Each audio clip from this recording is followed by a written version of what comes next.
Hello, people kind. This is my black polydactyl kitty.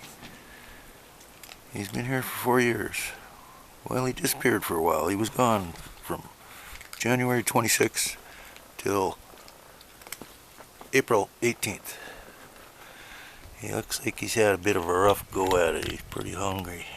I'm not sure where he's been, but yeah, he looks like he had a little bit of fun. Oh, there's Goose. Yeah, he's been gone for almost 3 months now. Amazing. A little survivor. Came to us 4 years ago and been my shop kitty ever since. I thought he's gone for good, but he came home. The cat came back.